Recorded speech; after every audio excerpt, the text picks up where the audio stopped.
Bonjour à toutes et à tous. Bienvenue dans notre émission À l'origine. Aujourd'hui, pour commencer la nouvelle année dans le calendrier juif, nous avons l'honneur de recevoir le président du consistoire, Joël Mergui, pour parler du patrimoine juif en France. Joël Mergui, bonjour. Bonjour.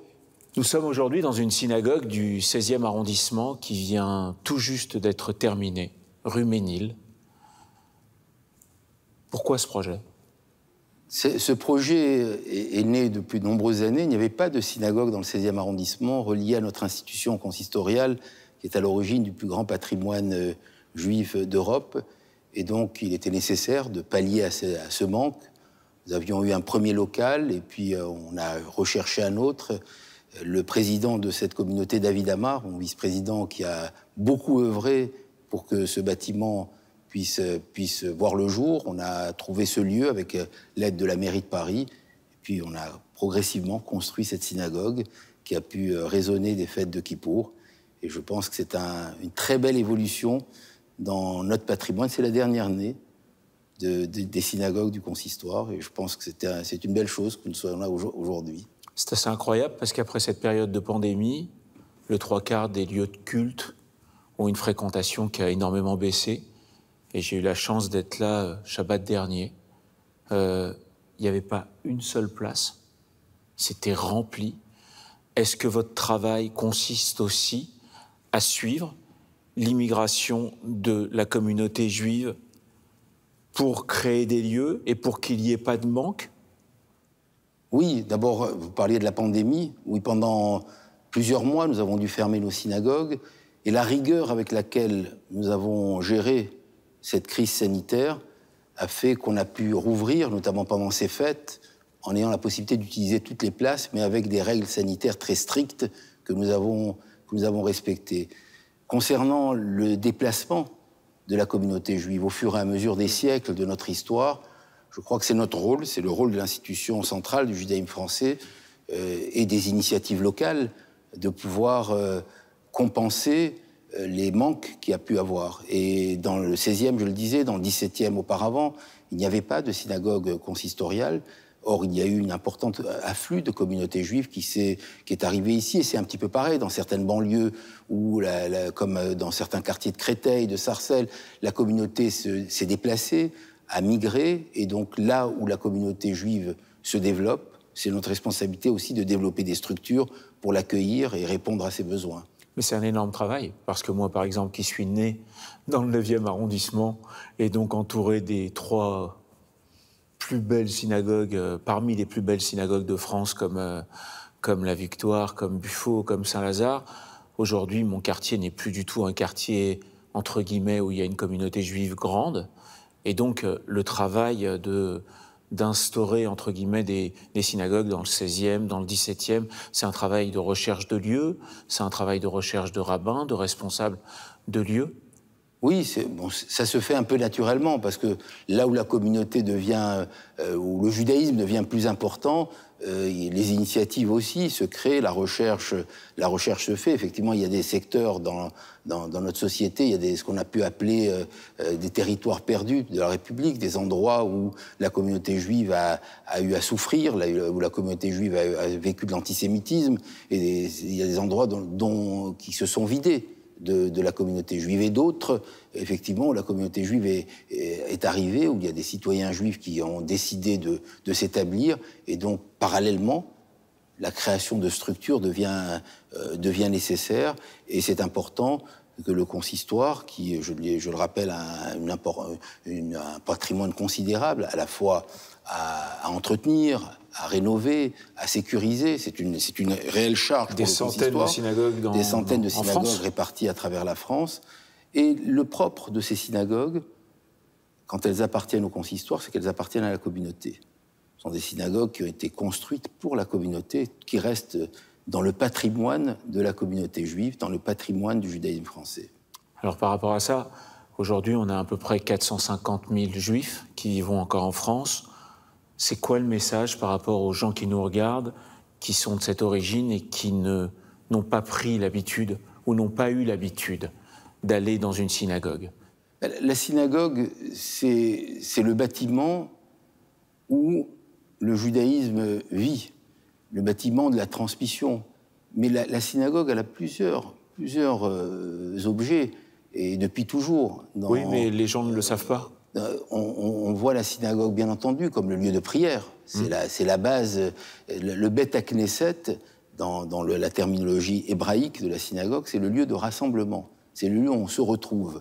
C'est-à-dire qu'il y a dans la synagogue, effectivement, le samedi matin, les fêtes, où on va se retrouver pour faire des offices, pour prier.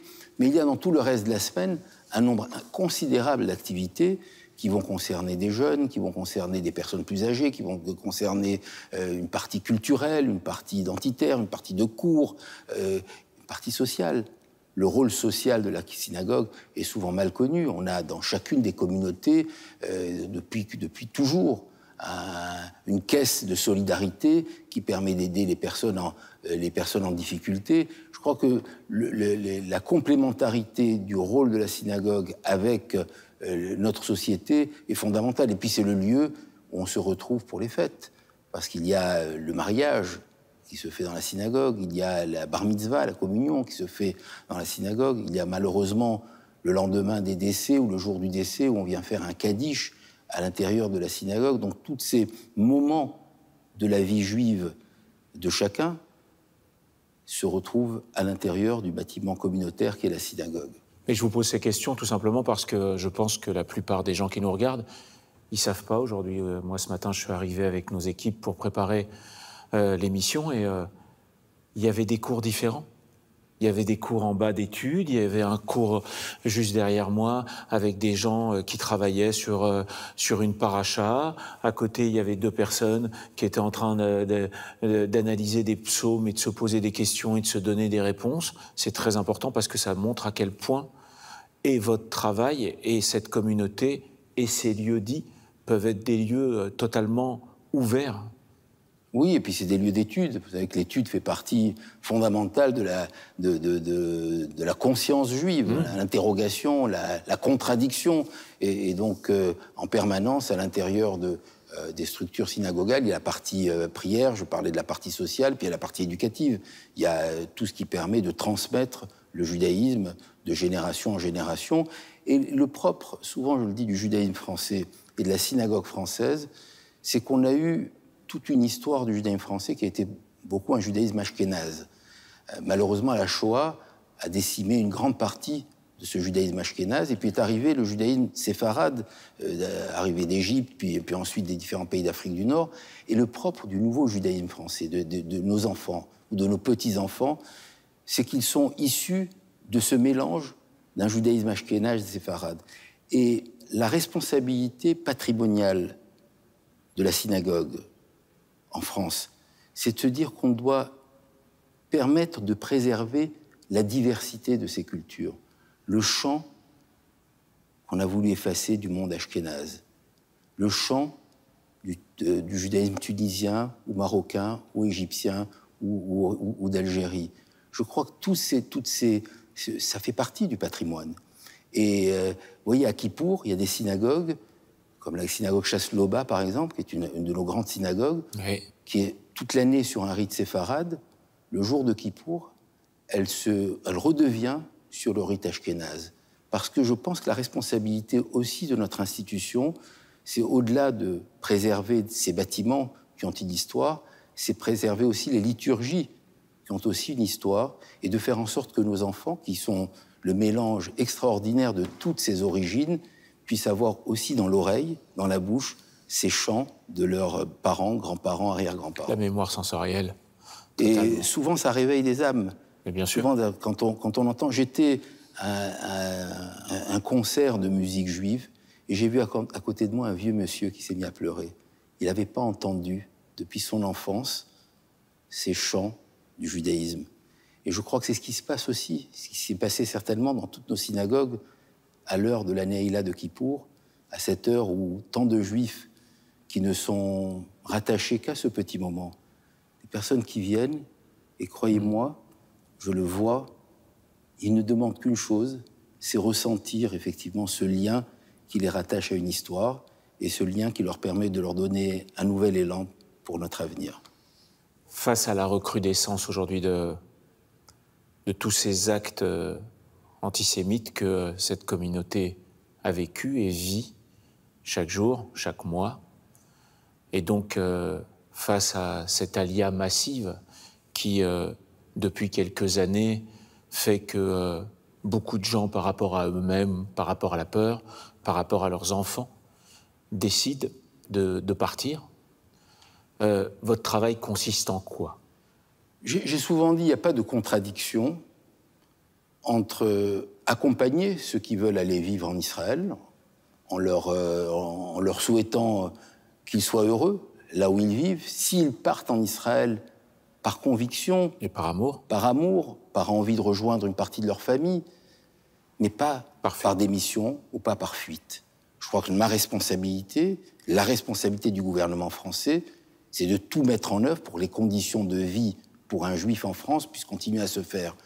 Et notre responsabilité du consistoire, depuis que le consistoire existe, depuis plus de 2 siècles, c'est d'accompagner la vie quotidienne des juifs. Et c'est pour cela que cette synagogue existe. C'est notre responsabilité de continuer à croire en l'avenir et de construire des lieux qui permettent aux juifs de se retrouver, de bâtir leur identité, la part de leur âme, la part juive de leur âme, au sein d'une société dans laquelle ils font partie intégrante depuis des siècles, pour ceux qui sont là depuis toujours, et puis depuis des décennies, pour ceux qui se sont rajoutés au fur et à mesure du temps, en étant parfaitement intégrés à cette société dans laquelle nous vivons quotidiennement.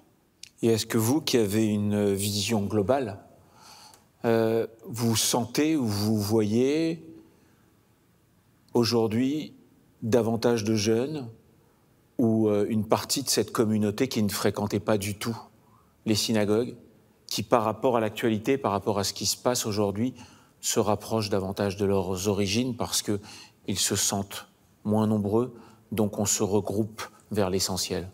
Est-ce que vous sentez ça?